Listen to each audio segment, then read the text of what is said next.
ನಮಸ್ಕಾರ ವೀಕ್ಷಕರೇ, ಲೈವ್ಲಿ ಲಕ್ಷ್ಮಿ ಚಾನಲ್ಗೆ ಸ್ವಾಗತ ಸುಸ್ವಾಗತ. ನಾನು ಇವತ್ತು ದಪ್ಪ ಅವಲಕ್ಕಿ ಇರ್ತಾವಲ್ರಿ, ದಪ್ಪ ಅವಲಕ್ಕಿಯಿಂದ ಯಾವ ರೀತಿಯಾಗಿ ಅದನ್ನು ಒಗ್ಗರಣೆ ಹಾಕೊಳ್ಳೋದಂತ ಇಲ್ಲಿ ತೋರಿಸ್ಕೊಡ್ತಾ ಇದ್ದೀನಿ. ಬರೀ ತಡ ಯಾಕೆ, ಇಲ್ಲಿ ಮೊದಲಿಗೆ ಗ್ಯಾಸ್ ಮೇಲೆ ಒಂದು ಪುಟ್ಟಿಯನ್ನು ಇಟ್ಕೊಂಡಿನಿ. ಅದಕ್ಕೆ 1-2 ಟೇಬಲ್ ಸ್ಪೂನು ಎಣ್ಣೆ ಹಾಕ್ಕೊಂಡಿನಿ, ಕರಿಬೇವು ಹಾಕ್ಕೊಂಡಿನಿ, ಶೇಂಗಾ ಹಾಕ್ಕೊಂಡಿನಿ, ಹಾಗೆ ಪುಟಾಣಿ ಹಾಕ್ಕೊಂಡಿನಿ. ಅಂದ್ರೆ ನಾನು ಎಷ್ಟು ಕ್ವಾಂಟಿಟಿ ಇದು ತೊಗೊಂಡಿನಲ್ಲ ಅವಲಕ್ಕಿ, ಅದಕ್ಕೆ ತಕ್ಕ ಹಾಗೆ ನಾನು ಇಲ್ಲಿ ಕೈ ಅಳತೆಯಲ್ಲಿ ಇವೆಲ್ಲ ಪದಾರ್ಥಗಳನ್ನು ಹಾಕ್ಕೊಂಡು ಅದನ್ನು ಸ್ವಲ್ಪ ಎಣ್ಣೆ ಒಳಗೆ ಫ್ರೈ ಮಾಡಬೇಕ್ರಿ. ಅದಕ್ಕೆ ಈಗ ಸ್ವಲ್ಪ ಅರಿಶಿನ ಹಾಕೋತೀನಿ ನೋಡಿರಿ, 1-2 ಟೇಬಲ್ ಸ್ಪೂನು ಅರಿಶಿನ ಹಾಕೋತೀನಿ. ಅದನ್ನು ಕೂಡ ಈಗ ಎಣ್ಣೆ ಒಳಗೆ ಫ್ರೈ ಮಾಡೋದಂತ.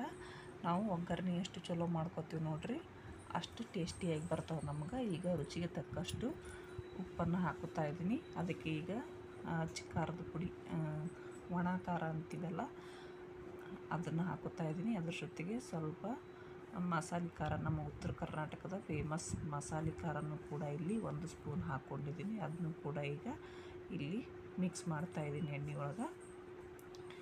ಈಗ ಅವಲಕ್ಕಿ ತೊಗೊಂಡಿದ್ದೆ ನೋಡಿರಿ, ಒಂದು ಸಣ್ಣ ಪುಟ್ಟಿ ಒಳಗೆ ತೊಗೊಂಡಿದ್ದೆ ನಾನು. ಅದನ್ನು ಈಗ ಒಗ್ಗರಣೆ ಏನು ರೆಡಿಯಾಗಿತ್ತಲ್ಲ ಅದಕ್ಕೆ ಈಗ ಹಾಕ್ಕೊಳಕತ್ತೀನಿ.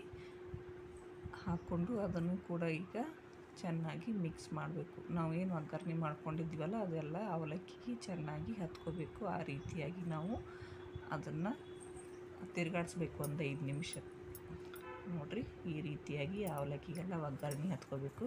ಇದನ್ನು ಇನ್ನೊಂದು ಥರನೂ ಮಾಡ್ಬೋದು. ಯಾವ ರೀತಿ ಅಂತಂದ್ರೆ, ಈಗ ನಾವು ಗ್ಯಾಸ್ ಮ್ಯಾಗೆಲ್ಲ ಬಿಸಿ ಮಾಡಿ, ಒಗ್ಗರಣೆ ಬಿಸಿ ಮಾಡಿ ಅವಲಕ್ಕಿ ಹಾಕ್ಕೊಂಡು ಮಿಕ್ಸ್ ಮಾಡೀವಿ. ಬರೀ ಹಾಗೆ ಅವಲಕ್ಕಿ ಹಾಕ್ಕೊಂಡು ಮ್ಯಾಗ ಎಲ್ಲ ಪದಾರ್ಥಗಳನ್ನು ಹಾಕ್ಕೊಂಡು, ಶೇಂಗಾ ಪುಟಾಣಿ ಇವೆಲ್ಲ ಹಾಕ್ಕೊಂಡು, ಕರಿಬೇವು ಇವೆಲ್ಲ ಎಣ್ಣೆ ಹಾಕ್ಕೊಂಡು ಅದನ್ನು ಗ್ಯಾಸ್ ಮ್ಯಾಗ ಇಡಲಾರ್ದೆ ಚೆನ್ನಾಗಿ ಮಿಕ್ಸ್ ಮಾಡಿಕೊಂಡು ಆಮೇಲೆ ಗ್ಯಾಸ್ ಮ್ಯಾಗಿಟ್ಟು ಸ್ವಲ್ಪ ಬಿಸಿ ಮಾಡಿ ತೆಗಿಬೇಕ್ರಿ. ಭಾರಿ ಸೂಪರ್ ಬರ್ತಾವೆ. ಅದು ಇನ್ನೊಂದು ವಿಡಿಯೋದಾಗ ತೋರಿಸ್ಕೊಡ್ತೀನಿ. ನಮಸ್ಕಾರ ವೀಕ್ಷಕರೇ.